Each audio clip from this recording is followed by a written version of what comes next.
যেতিয়াৰ পৰা গাইছ এটা গুড নিউজ শুনিছোঁ ন, ৰাতিটো শুবই পৰা নাই, একদম অনেষ্টলি ক'লোঁ। কিনো এই গুড নিউজটো?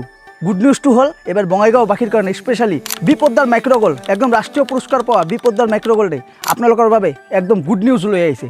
কি এই গুড নিউজটো জনাই আছোঁ। আমাৰ সকলোৰে এটা ড্ৰিম থাকে, এবাৰ হ'লেও এটা সোণৰ মালা পিন্ধো, ব্ৰেচলেট পিন্ধো। ছোৱালী মানুহৰতো স্পেচিয়েলি ড্ৰিম থাকে আৰু সোণৰ বস্তু মানে ফেভৰেট হয় ছোৱালী মানুহ। আমি সকলোৱে গ'ল্ডৰ বস্তু কিনিব নোৱাৰোঁ। যেনেকৈ মোৰে কথা ক'লোঁ দিয়ক, মই এটা সোণৰ বস্তু কিনিলে মানে আগত পকেটত টকা চাবলগীয়া হয়। তো এতিয়া বি পদ্মাৰ মাইক্ৰগ'ল্ডে আপোনালোকৰ বাবে লৈ আহিছে স্পেচিয়েলি বঙাইগাঁওবাসীৰ কাৰণে 6, 7, 8 আবেলি 4টা বজাৰ পৰা হৈ আছে এক্সিবিশ্যন। মানে একদম সোণৰ দৰে বস্তু, কিন্তু সোণৰ প্ৰাইজত নহয়, সোণৰ প্ৰাইজতকৈ 100 গুণ কম প্ৰাইজত আপোনালোকে পাব আৰু একদম গেৰাণ্টেড মাল আৰু প্লাছটো ডিছকাউণ্ট অফাৰটো পাবই। আৰু আপোনালোকে নিশ্চয় ভাবি আছে এড্ৰেছটো নকওঁ, এড্ৰেছটো হ'ল আমাৰ বঙাইগাঁও জাহ্নবী। আপোনালোকে আবেলি 4টা বজাত আহি যাব, মইতো থাকিমেই স্পেচিয়েলি, আপোনালোকে আহক। আৰু এই এক্সিবিশ্যনত যদি আপোনালোকে ভাবি আছে খালি সোণ কিনিবই যাম নেকি, আপোনালোকে যদি বিজনেছ কৰিব বিচাৰে তেনেহ'লে আপোনালোকে আহি বহুত নলেজ ল'ব পাৰে, নিজ চকুৰে চাই বিজনেছো ষ্টাৰ্ট কৰিব পাৰে।